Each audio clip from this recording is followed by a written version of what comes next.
Perfect car, Ferrari, very competitive. I won most of the races before the Nürburgring accident happened. And suddenly I was caught nearly dead. Missed the races, was fighting for my life to stay alive. And then I decided 5 weeks later to try it again, which was tough. Eso decía Niki Lauda cuando hablaba de la película que hicieron sobre él y James Hunt. Esto decía recién sucedió el accidente. Cuando llegué al hospital sentía que estaba muy cansado y quería dormir, pero sabía que no era solo dormir, era algo más. Y entonces simplemente luchas con tu cerebro, oyes ruidos y simplemente intentas escuchar lo que te están diciendo e intentas mantener tu cerebro funcionando para conseguir que el cuerpo luche contra las heridas. Creo que estuvo bien hacer eso, porque así es como pude sobrevivir. Eso decía Niki Lauda después de su accidente en Nürburgring en 1976, en el Gran Premio de Alemania. Buenos días, tardes, noches. Arrancamos con este podcast de la Fórmula 1. Sergio, ¿cómo estás? Hola amigo Helber, ¿cómo estás? Qué gusto saludarnos nuevamente. Hoy para hablar de otra de las grandes leyendas de la Fórmula 1, con una historia riquísima en cuanto a acontecimientos. Si bien parece ser una historia corta, pero tiene tanto para sacar el jugo y hablar un poco también de la personalidad de este gran Andreas Nicolás Lauda. Aprovechamos para pedirte que me des tu Twitter y tu canal de YouTube. Tanto en Twitter como en Instagram es @ChechoUSA, Checho USA. Para hacerlo en Facebook también, Checho USA es la página de Facebook. Y si lo quieren hacer en YouTube, mi canal de YouTube es Checho USA Sports. Ahí pueden encontrar colgadas algunos podcasts en video y algunos videos hablando de la máxima categoría del automovilismo mundial, así como también algo del motociclismo, del MotoGP. El mío es Helbert Ariza, como suena, mi nombre Helbert Ariza, HELBERTH, Ariza apellido, ARIZA. Bueno, arrancamos. En este podcast vamos a hablar de una leyenda, otra leyenda, porque esto está lleno de leyendas, la Fórmula 1 al fin y al cabo. El genio de la Fórmula 1, Andreas Nikolaus Lauda, más conocido como Niki Lauda. Nació en Viena, 22 de febrero de 1949, de una familia potentada, de mucho dinero. Sus más allegados le apodaban la computadora y sus adversarios o enemigos le decían la rata. Compitió en Fórmula 1 en 2 etapas, entre 1971 y el 79. Luego retorna en el 82 hasta el 85. Corrió para 5 escuderías: March, BRM, Ferrari, Brabham y McLaren. Consiguió 3 títulos de Fórmula 1 en el 75, en el 77 y en 1984. Niki Lauda fallece en el Hospital Universitario de Zúrich, en Suiza, el 20 de mayo del 2019, a los 70 años. Bueno, Sergio, entremos en materia. ¿Qué tan inteligente era Niki Lauda, como se decía? Hablar de la inteligencia de Niki Lauda, yo creo que lo haría pasar por otro lugar. Creo que todos son muy inteligentes, pero los grandes campeones tienen ese plus. Hablábamos hace algún tiempo cuando hicimos el podcast de Fangio, que sí tenía la capacidad de ver fuera de su propio auto y manejar un montón de circunstancias aledañas al manejo. Y creo que así como lo hizo también Schumacher, como lo hizo Ayrton Senna, también lo hizo este hombre Niki Lauda, porque tenía la capacidad de querer dominar y manejar el medio mecánico y todo lo que ocurría dentro de su box. Por ejemplo, apenas llegado a March, al equipo March, cuando empezó a correr en la Fórmula 1, le dio unas indicaciones a sus mecánicos y a sus ingenieros para que hicieran algunos recortes en el auto. Tenía que ver con el peso, tenía que ver con cuestiones que le iban a dar más potencia al auto, y la primera salida, cuando hizo mejor tiempo que quien era su compañero en ese momento, Gian Claudio Regazzoni, el dueño del equipo le pidió al dueño del equipo que su compañero manejara su auto, que iba a ser 2 segundos menos en pista con el auto que él había preparado, y ocurrió así. Y esto me llevó a recordar algunas cuestiones. No sé si te acuerdas cuando en el tenis profesional, en la elite del tenis mundial, aparecieron dos talentos increíbles que fueron número 1 del mundo, y estoy hablando de Van Lendl y de Martina Navratilova. Esto también fue en la década del 70, y tenían una particularidad: ellos entrenaban de acuerdo al rival, y tenían una serie de charts donde decía cuántos tiros pegaban de revés sus rivales antes de tirarla afuera, o cuál era la alternancia de reveses y de drives, dónde eran más débiles. Estudiaban absolutamente a sus rivales y esto le permitía ganar. Bueno, esto era un poco también, y es la escuela del este, creo yo, de los rusos, pero también de Europa del Este, de estudiar a fondo dónde están las cuestiones intrínsecas de los autos. Y qué es lo que hacía Niki Lauda: era justamente preparar muy bien el auto, era muy buen técnico, era muy buen preparador de su propio auto, y esto le permitía sacar algunas diferencias. Podemos decir entonces que más que inteligencia era cómo se preparaba a raíz de todos los estudios que hacía referente a la carrera, ¿no? Sí, cómo se preparaba, cómo hacía los estudios, cómo preparaba su auto, pero también creo yo esto de dominar, esto de controlar, tratar de controlar la mayor cantidad de incidentes para que luego no ocurran y no dejar cabos sueltos para que te pueda entrar un dolor de cabeza.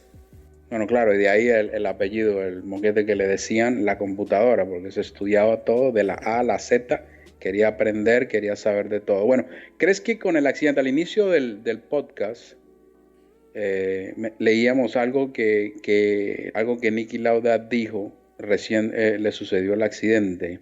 ¿Crees que con el accidente, de ese accidente en particular, en 1976, en el Gran Premio de Alemania, disputado en Nürburgring, en el cual casi pierde la vida, ¿qué cambió para la Fórmula 1? ¿Crees que hubo un cambio? ¿Se partió en dos? ¿O a partir de ahí qué sucede en la Fórmula 1? Con respecto a este tema, y hay unas cuantas cosas que sobresalen, porque yo pensaba, en la década del 50 fue Fangio el más grande, y fue uno de los más grandes de todos. En el 60 y principio de los 70, Jackie Stewart. En los 70 apareció Emerson Fittipaldi, que también consiguió campeonatos del mundo. Y Niki Lauda fue un piloto distinto. Justamente su némesis, su contrincante más importante fue James Hunt, que llevaba una vida completamente disipada, completamente distinta a lo de Lauda. Pero fundamentalmente creo que lo que cambió la percepción de todo el mundo, y yo tengo recuerdos muy vívidos de esa época, porque me parecía imposible que luego de aquel accidente terrible que sufrió Niki Lauda, todavía están las imágenes en YouTube si ustedes la quieren buscar, 1 de agosto del año 1976, donde Niki Lauda pierde el control del auto en una curva. Había llovido toda la mañana antes de la carrera. En la película Rush muestran como que se rompe algo. Yo no estoy tan seguro, creo yo que pierde control del auto cuando lo venía persiguiendo justamente a James Hunt. Se pega contra el borde interno de la curva y sale despedido con el auto que explota producto de la pérdida de combustible. Luego lo rescata de allí Arturo Mersario. Y creo que allí, va para el hospital, está 40 días en el hospital, y 42 días luego del accidente se sube de vuelta a un Fórmula 1 para competir, porque quería ganar ese campeonato que se lo estaba llevando James Hunt en el año 76. Y yo creo que se transforma en leyenda a partir de esto, de volver a las pistas en las condiciones en las que estaba, porque se lo veía demacrado, se lo veía absolutamente arruinado, su cabeza había perdido todo el pelo, tenía la piel totalmente quemada, inclusive cuando termina esa carrera se quita el casco y las vendas que tenía por debajo del buzo antiflama, de la capucha antiflama que usan todos los corredores, tenía sangre, y esto lo transformó en un héroe para todos, porque hubo un cambio en la Fórmula 1 en cómo se percibía que uno debía hacer las cosas, y que cuando hoy piensan lo que son hoy los corredores de Fórmula 1, que son verdaderos atletas, que entrenan muchísimo, que tienen que poner el físico para estar en la mejor condición posible, para soportar toda la fuerza G en las curvas, en las frenadas y en las aceleraciones, hace que este hombre se transforme en un superhombre por volver a la categoría luego de haber estado tan cerca de la muerte. De hecho, un cura amigo de la familia le había dado la extrema unción.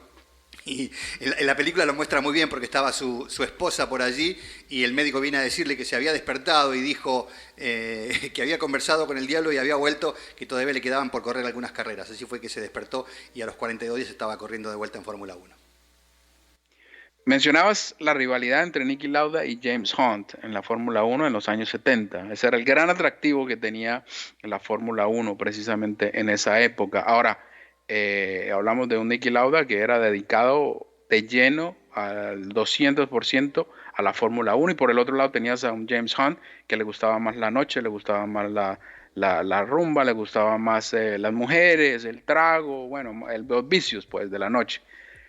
Se hizo una película precisamente al respecto, que igual la mencionabas, Rush se llama. Te hago la pregunta, ¿y qué tan fiel a la realidad es esta película? Bastante, creo yo, pero también es la forma que tiene el director de hacer esta película. Ellos se habían conocido ya corriendo en Fórmula 2 y habían tenido algún encontronazo auto con auto en alguno de los circuitos en los que corrieron y también desde el principio se los pinta como que eran muy diferentes en cuanto a la forma en que tenía de ver las carreras. En ese encontronazo que tuvieron en la Fórmula 2, lo que hizo Niki Lauda fue desacelerar un poco, esa carrera se la llevó finalmente James Hunt y lo trató de gallina. Y cuando tuvieron una conversación un poco más seria con respecto a este tema, este incidente, James Hunt le dijo que la carrera había que vivirla como se vivía la vida, al máximo, y por eso lo trató de gallina. Tiempo después, siendo ya un poco más amigos, hablaron de este tema y de hecho, cuando repasamos también qué fue de la vida de James Hunt, terminó muriéndose a los 45 años, un tipo que tenía un mono de carrera, un buzo de carrera, el buzo enterizo que usan los corredores, que en la altura del corazón sobre el lado izquierdo tenía sex, es el desayuno de los campeones, un tipo que fumaba permanentemente, que tomaba antes de las carreras, así que obviamente había una cuestión completamente distinta porque Niki Lauda se cuidaba demasiado, iba a su casa, estaba solamente con su mujer y buscaba estar preparado mentalmente para cada una de las carreras. Lo que sí comparten, y en esto hay que sacarse el sombrero porque cualquiera sea la alternativa que uno maneja para elegir la forma en que va a vivir, los dos eran absolutamente apasionados y enloquecidos por el automovilismo y de hecho en el hospital mientras Niki Lauda se recuperaba de las extensas quemaduras que sufrió en brazos y en la cara por el accidente, vio las carreras que iba ganando James Hunt y cómo se acercaba en el campeonato, porque en el momento del accidente el campeonato prácticamente estaba en las manos de Niki Lauda, porque llevaba 61 puntos de ventaja. Sin embargo, se encargó James Hunt durante la ausencia del campeón de ganar un par de grandes premios y acercarse en el campeonato hasta que llegaron a la última carrera y ya estaremos hablando de eso. Claro que sí. Bueno, sí, como ya lo apuntaba, sí, James Hunt vivía la vida de, bueno, de Playboy, que se le decía, ¿no? El Playboy de las pistas en ese momento y era todo un hit dentro de las pistas de la Fórmula 1 y al mismo tiempo afuera, o sea, todos los shows que habían lo invitaban a todo porque el tipo llamaba mucho la atención precisamente por eso. Ahora, la rivalidad entre Niki y Hunt era solo durante las carreras, pero fuera de ello eran grandes amigos, que eso era lo que la gente no creía. ¿Esto debería ser así o pasa por el lado humano? O la diferencia de clases sociales, que ya sabes que hay una rivalidad bastante, diferencia de personalidades. ¿Por dónde pasa la rivalidad? He aprendido en este tiempo, releyendo historias y anécdotas de los grandes campeones, que todos ellos, inclusive se habla mal de Niki Lauda, se habla mal, en cierto sentido, se habla mal de Ayrton Senna, se habla mal de Schumacher, de que son seres... Sí, se habla, de los grandes campeones se habla mal, y creo que con razón, porque es muy difícil en un mundo tan competitivo, en este pequeño mundo de la Fórmula 1, donde solamente corren 20 o 18 o 24, ser demasiado abierto hacia el público. Niki Lauda tenía la estrategia de, por ejemplo, hacía los cambios en su auto y no se los daba ni a su compañero de equipo. Esto habla de lo que tiene que hacer cada uno de los campeones para poder ganar, porque el primer adversario siempre es el compañero de equipo. Y me he dado cuenta de esto justamente, que son tipos muy narcisistas, que son tipos que la victoria no se paga con nada y necesitan estar permanentemente allí arriba en la palestra.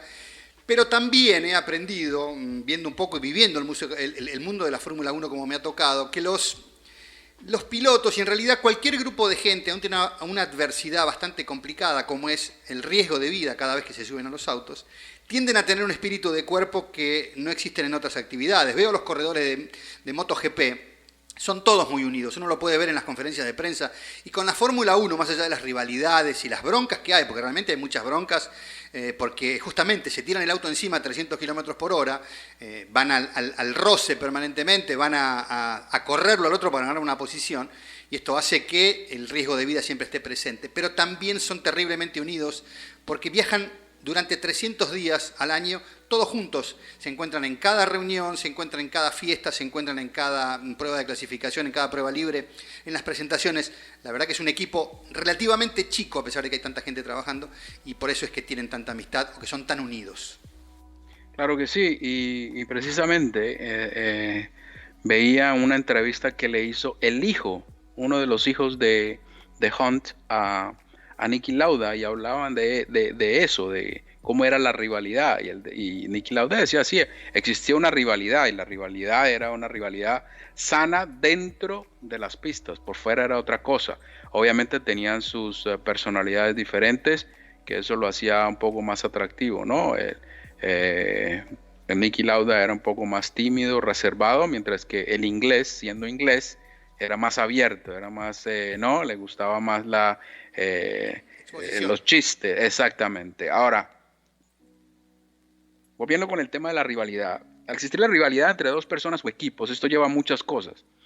La más importante, obviamente, es la victoria y en consecuencia la derrota. La rivalidad lleva al ser humano al límite de sus fuerzas, de sus creencias, de sus códigos, de sus formas, de sus leyes, de las reglas y tantos otros ingredientes. Ahora, ¿cuál es tu concepto de la palabra rivalidad? Yo creo que pasa por de qué manera se interioriza el tema de la rivalidad. Yo suelo felicitar a mi contrincante no solamente cuando gano o pierdo al tenis, sino también cuando mi rival de equipo de fútbol sale campeón. Y más allá de las bromas que siempre se hacen, que uno recibe y da todo el tiempo, creo que tiene que ver con una cuestión de inteligencia emocional, cómo cada uno toma esto. En la Fórmula 1 pasa que, y vuelvo a una frase de Ayrton Senna, el segundo es el primero de los perdedores. Y lo dije el otro día cuando hablábamos de Fangio, el que sale último en la carrera, corre para ganar. No corren para salir segundo, ni tercero, ni último. Corren para ganar. Y si chocan todos adelante del último y el último gana, sigue siendo una victoria. Y el que gane otro es como que te hace confrontar con el tema de la victoria. Entonces, el tema de la derrota, perdón. Entonces es mucho más difícil sobrellevar la competencia franca porque cuando el otro gana a ti te toca perder. Y los tiempos en Fórmula 1 son muy cortos. Entonces, en otros deportes seguramente la rivalidad se ve distinta. Aquí se sufre muchísimo el tema de la rivalidad, inclusive con el compañero de equipo. Claro, la rivalidad es donde tú mismo te valoras o te calificas, donde tú te das cuenta de que, ya lo decías, jugando deportes individuales, el tenis o como el golf o la natación o cualquier otro deporte donde estás solamente tú dando lo mejor y al final cómo lo interiorices, cómo validas ese término, ¿no? Me ganó porque yo no di lo que tenía que dar o me ganó porque realmente es bueno. Entonces ya viene esa pelea interna de cómo aceptar. Entonces ya llega un momento, el deportista, por ejemplo, donde llega un momento en que un tipo le gana 1, 2, 3, 4 y dice, lo terminas odiando porque es que este tipo no puedo, le doy por todas, hago todo lo que sea para derrotarlo, pero me doy cuenta de que no soy tan bueno como pensaba, o el tipo de verdad que es un extraterrestre. Ahora, sí, adelante. Y sobre todo cuando hablamos de cuestiones donde existe un medio mecánico, no te olvides que en el momento en que Niki Lauda se fue de Ferrari, le dijo en la propia cara a Don Enzo Ferrari, que era como hablar del Papa o hablar del padrino, sí. Dice que el auto era una porquería, y dice, nadie se atrevió a tanto con Ferrari, con Don Enzo, de decirle, me voy porque no lo aguanto más esto, y se fue a correr con Brabham. Y Enzo Ferrari decía, es un mercenario, se vendió por unas monedas. Yo no creo que se haya vendido por unas monedas, se fue al equipo que le permitía ganar, porque luego de tantos abandonos, en ese año, Niki Lauda no quería correr más con un auto que no le permitiera ganar. Vuelvo a lo mismo, la derrota se sufre muchísimo y la victoria es lo único que existe para los corredores de auto. Para todos en realidad, yo digo Fórmula 1, pero para todos los corredores de medio mecánico lo único que existe es ganar.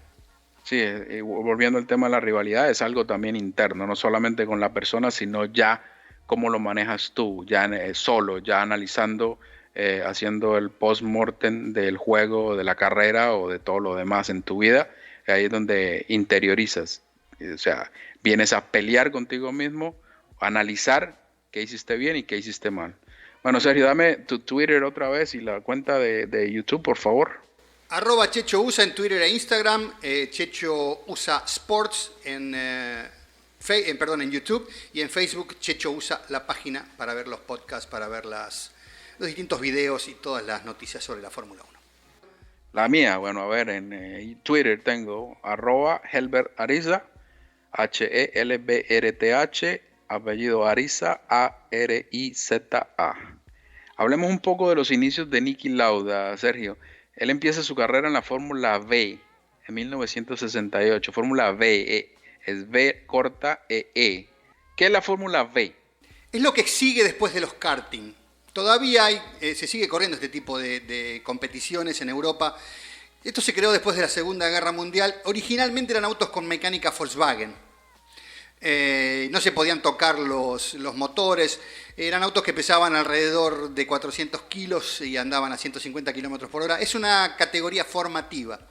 Muchos de los chicos salen de karting y salen a correr este tipo de fórmula porque son autos de ruedas abiertas, monocasco como le digo yo. Hoy normalmente son Dallara, los chasis son Dallaras monomarca y los motores son Ford normalmente. Hay motores Honda. Se corre alrededor de todo el mundo, son categorías promocionales. Muy bien, luego de la Fórmula V está la Fórmula 3. Háblanos de la Fórmula 3. ¿Cuál es la Fórmula 3? La Fórmula 3 también es promocional, es un paso intermedio, son autos de un poco más de potencia. Habían empezado con 500 centímetros cúbicos, después pasaron a 1000, se fueron a 1600. Hoy en día, que es uno de los autos que yo he tenido la suerte de poder probar y correr, algunas especificaciones, por ejemplo, 550 kilos o 1210 libras, tienen solamente 2 ruedas directrices y solamente 2 ruedas motrices, o sea, no pueden existir los 4x4, la caja semiautomática con 6 marchas adelante y una sola marcha para atrás, y son normalmente cambios secuenciales, no son las típicas cajas manuales, son semiautomáticas secuenciales. Sí, hablábamos de eso porque Niki Lauda empieza en la Fórmula V, de ahí sigue a la Fórmula 3 y en el 71, en el año 1971 llega la Fórmula 2. La Fórmula 2 sería como la segunda división. Sí, cada vez de más. la Fórmula 1. Sí, decirlo de vuelta. Así la pregunta. Ok, hablábamos de que Niki Lauda empieza en 1968 en la Fórmula B. De ahí se mueve a la Fórmula 3, ya lo mencionabas. Y en el año 1971 llega la Fórmula 2. La Fórmula 2 sería como la segunda división de la Fórmula 1, ¿correcto? Exactamente, es lo que hoy se llama GP2. Es la categoría que acompaña normalmente a la Fórmula 1. Los fines de semana se llevan a cabo carreras. De hecho, si ustedes ven Drive to Survive, una de las cuestiones que aparece este año es la muerte de Hebert, el piloto francés. Yo digo Johnny, pero no es Johnny Hebert, es Antoine Hebert. Se choca con Correa, un piloto ecuatoriano-americano, en Egush, en la curva de Spa-Francorchamps. Se lo lleva puesto a 270 km por hora, un poco menos, y lo termina matando. Y es la Fórmula 2, que cada vez se parecen más los autos a los autos de Fórmula 1, porque es justamente la categoría que permite el salto a la Fórmula 1. Muchos de los pilotos lo que hacen es Fórmula 3, Fórmula 2, o GP3, GP2, o la Fórmula Nippon Fórmula, que también son autos como de Fórmula 3, pasan a la Fórmula 2 y de la Fórmula 2 pasan a la Fórmula 1. Por eso es muy importante y es súper competitiva, porque los autos se parecen mucho más, son un poco más acotados en cuanto a reglamento, por eso son más parecidos, hay mucha competitividad y eso permite, como a Leclerc le permitió y como algún otro, a Latifi, el que está corriendo ahora como segundo piloto de Williams, saltar de la Fórmula del GP2 a la Fórmula 1. Ahora, entonces obviamente este GP2 tiene más pilotos que usualmente la Fórmula 1, ¿o es el número y casi igual de la Fórmula 1? No hay mucha diferencia porque se trata siempre de una cuestión económica. Yo no me acuerdo cuántos pilotos hay. Sé que son más que en Fórmula 1, deben ser alrededor de 28 o 30 pilotos, no hay más que eso. Ok, perfecto. Bueno, Sergio, hablemos de los récords de Niki Lauda. Al principio mencionaba yo algo, pero menciónalos tú y háblanos un poco de los logros de Niki Lauda. Niki Lauda corrió 171 carreras en 54 oportunidades, o sea, prácticamente un poquito menos de un tercio, subió al podio, obtuvo 25 victorias, 24 pole position, también 24 vueltas rápidas, Y como lo decías al principio, corrió para 5 escuderías, corrió para March, para BRM, para Ferrari, para Brabham y para McLaren, esta última con la que obtuvo el último campeonato del mundo en el año 84. Unos números impresionantes, ¿no? 171 salidas, wow. 54 veces sube al podio. Eso no ganó tanto como otros corredores, pero igual siempre estaba ahí, ¿no? Y un tercio de las carreras subir al podio no es fácil para nadie, salvo que estés corriendo en lo que hablábamos también, el hecho de estar en una escudería mucho tiempo y que no haya cambios. También hay que pensar que en los años que corrió Niki Lauda, el reglamento no era tan estricto como es ahora. Entonces, ocurría que los cambios eran muy rápidos, entonces se le ocurría algo a alguien, como ocurrió en Lotus. Nosotros estamos hablando del 77. Ya en el 77, Colin Chapman con el Lotus, que luego salió campeón del mundo en el 78, trajo lo que era el efecto suelo. Esto cambió absolutamente todo y el primero que lo introdujo fue Colin Chapman, por eso salió campeón. Luego en los 80 apareció Brabham también con algunas cuestiones fuera del reglamento. Después apareció Williams con las suspensiones activas.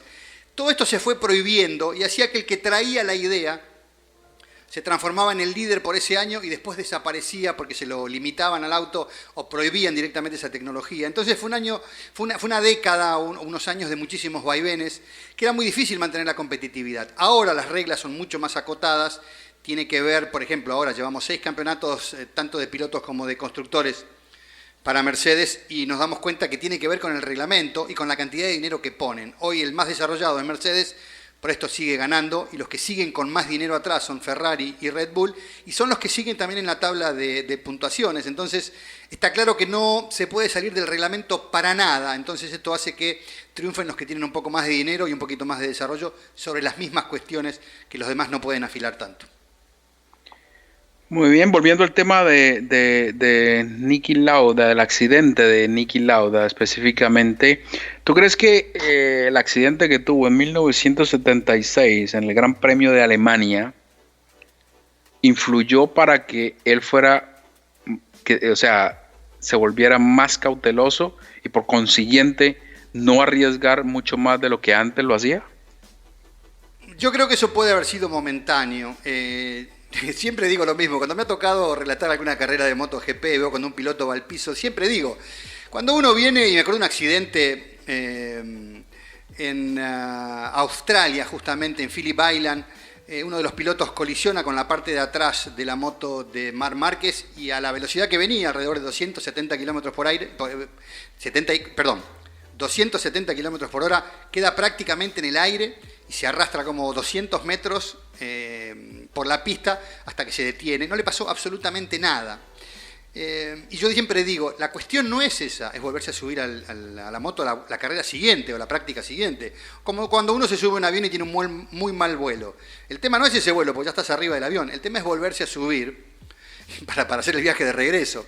Y con la Fórmula 1 pasó esto. Yo creo que Niki Lauda puntualmente tuvo un poco de miedo y esto le costó el campeonato, porque recordarán ustedes que en ese año 1976 venía liderando, tuvo el accidente, ganó Hunt un par de carreras en las que había salido segundo cuando Niki Lauda todavía estaba compitiendo antes del accidente, y cuando llegan a la última carrera había llovido muchísimo. Esta carrera se corrió en Japón, en Fuji, hoy se corre en Suzuka. Y normalmente para la época, entre septiembre y octubre, que se corre el Gran Premio de Japón, suele haber tifones en la zona de Japón, y por esto había llovido muchísimo, la pista estaba muy mojada, y hubo una reunión antes de la carrera donde Niki Lauda pidió que no se corriera, votaron y perdió, la carrera se corrió, Niki Lauda salió a la pista, dio 2 vueltas y guardó su auto en los boxes. Le preguntaron cuál era el problema que tenía técnico y dijo no quiero correr porque es muy peligroso. Esto también deterioró un poco la relación entre él y la gente de Ferrari, porque la gente del equipo no entiende este tipo de cuestiones. Si uno tiene miedo no se puede subir a un auto de Fórmula 1, y esto fue lo que entendieron, claro. Y esto fue lo que terminó mancillando un poco la relación y hizo que el año siguiente se terminara yendo Niki Lauda de la escudería Ferrari. Así que sí, puntualmente tuvo un poco de reparo, y algunos dicen y sospechan que en realidad la relación entre ellos era tan buena que cuando Niki Lauda determinó abandonar, luego de 2 vueltas nada más, porque aparte el spray que le caía del auto que iba adelante era impresionante y era imposible manejar, determinó abandonar sabiendo que el triunfo le iba a quedar o el campeonato le iba a quedar a su eterno rival y también amigo, que era James Hunt, y esto fue lo que le hizo abandonar, privilegiando su familia. Hay una frase en la película muy interesante que dice que la felicidad es como se interpone entre los deseos de victoria. No me acuerdo exactamente cuál es la frase, pero es muy interesante. Y en esto se hace alusión en la película al final, cuando él pierde esa carrera, cuando abandona, porque la mira a su esposa como diciendo, no gané esto porque en realidad estoy pensando que debo mi vida a alguien más que era su esposa. Y me parece muy, muy pintoresco, muy romántico en realidad. Y tiene que ver con un tipo que tal vez fue malentendido en algún punto porque era muy técnico, era muy frontal y muy directo. Esto le granjeó a algunos enemigos, pero que era un ser entrañable. Y te estaré contando también algunas cuestiones, como por ejemplo lo que dijo Toto Wolff un día cuando Niki Lauda le dijo, tú sabes que yo no tengo amigos, en un vuelo de regreso luego de haber obtenido un campeonato del mundo en México. Y Toto Wolff le dijo, sí sé que no tienes muchos amigos. Bueno, te tengo que confesar que ahora tengo medio amigo y ese medio amigo eres tú.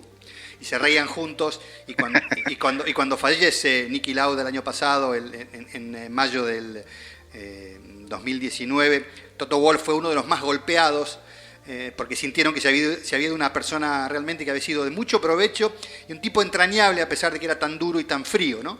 Y esto creo yo que se rescata de un hombre como Niki Lauda.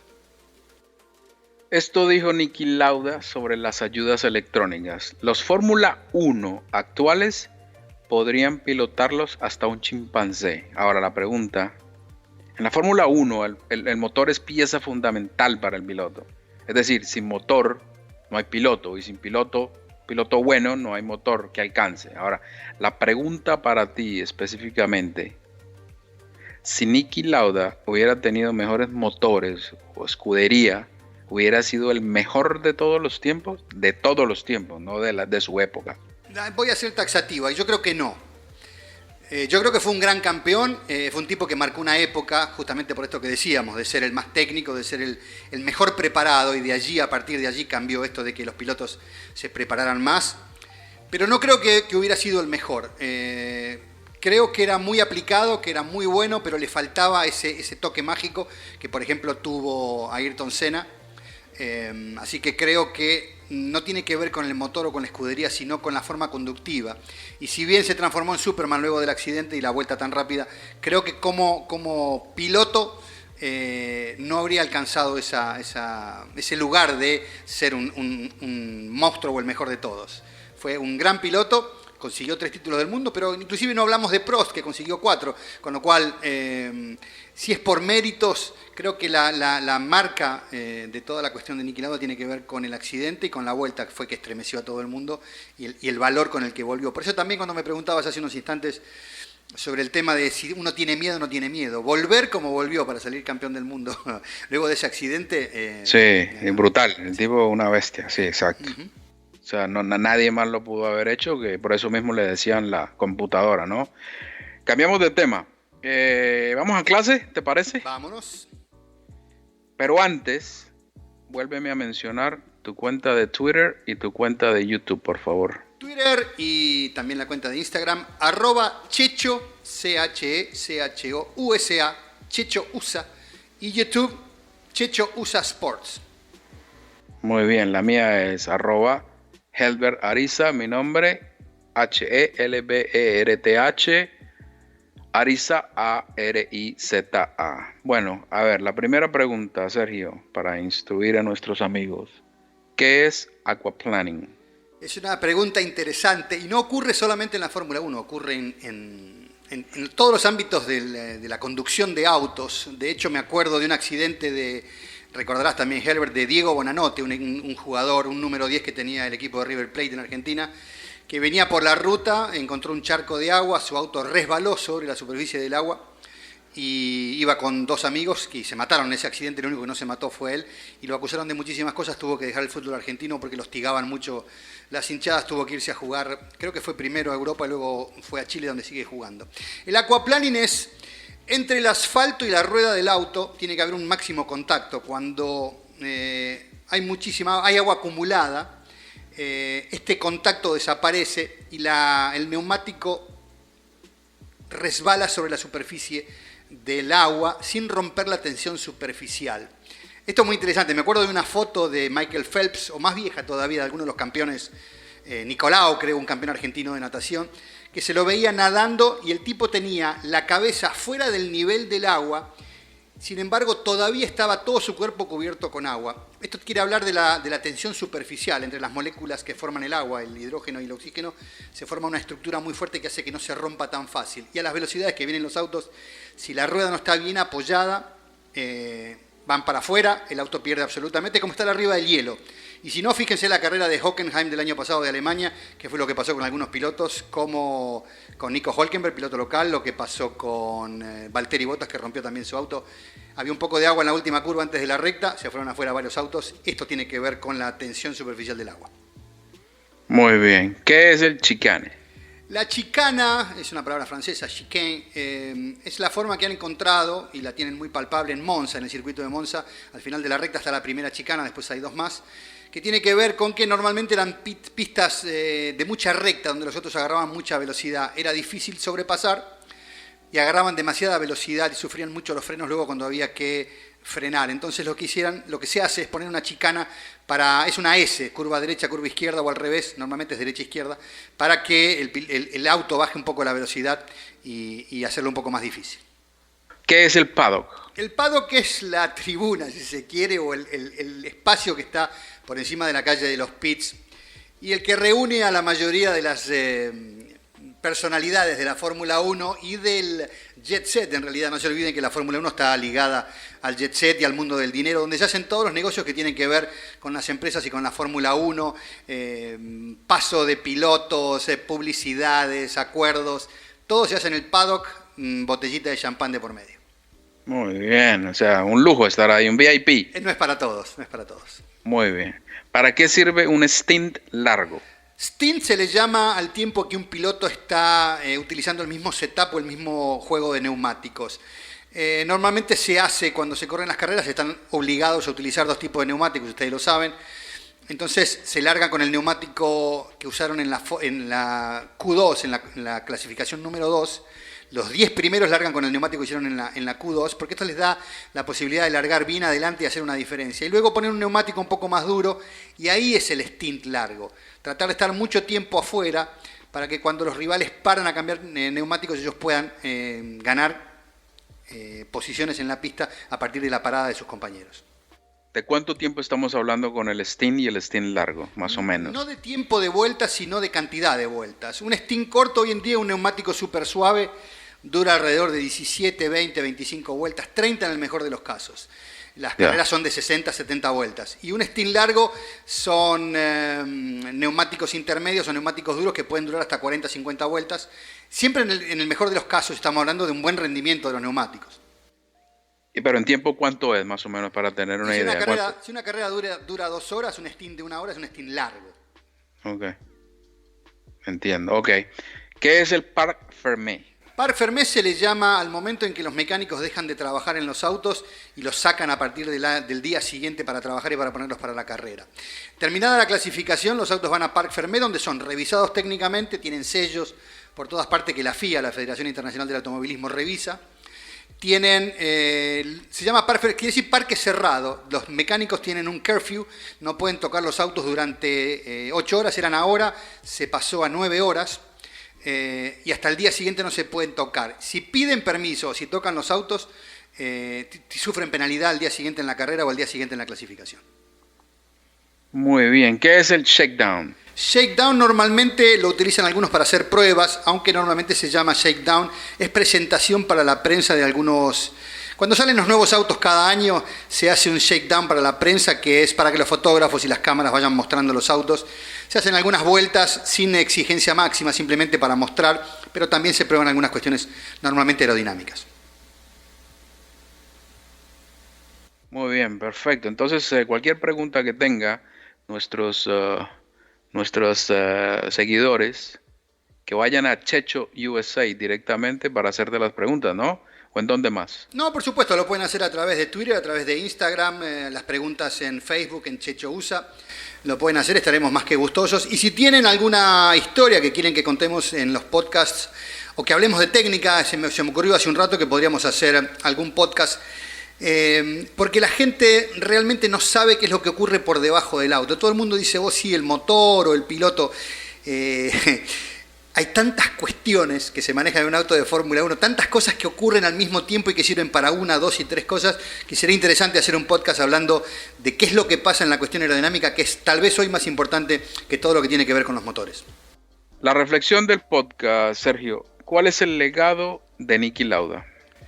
Quiero pensar que el legado de Niki Lauda tiene que ver con alguien que se encargue de los pilotos, de nuclearlos y poder pelear algunas cuestiones. Niki Lauda fue el primero o el único en realidad que consiguió una huelga en la Fórmula 1 en el año 82 por cuestiones de la superlicencia cuando estaban por correr en el circuito de Kyalami ahí en Sudáfrica. Hizo una reunión y la mayoría de los pilotos lo siguieron para poder cambiar algunas cuestiones contractuales de la Fórmula 1. Ese legado lo tomó después un poco Ayrton Senna. Hoy en día, por ejemplo, Romain Grosjean es el piloto francés que corre para el equipo Haas de Fórmula 1 de Estados Unidos, el que se encarga de nuclear a todos los pilotos. Creo que eso puede ser, y también lo que te decía anteriormente, que tiene que ver con el cuidado del cuerpo y el cuidado de toda la cuestión técnica que hoy se encargan más los ingenieros, pero que en ese momento introdujo Niki Lauda en la categoría. Cerramos el podcast con esta frase de Niki. Pero antes, amigo, muchas gracias. 1.000.000 de gracias por tu conocimiento.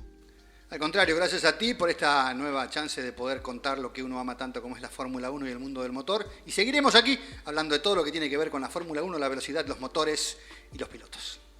Claro que sí. Niki Lauda dijo, tuve un accidente y esa es mi excusa para ser feo. La mayoría de la gente no tiene una razón. A ustedes, gracias por venir.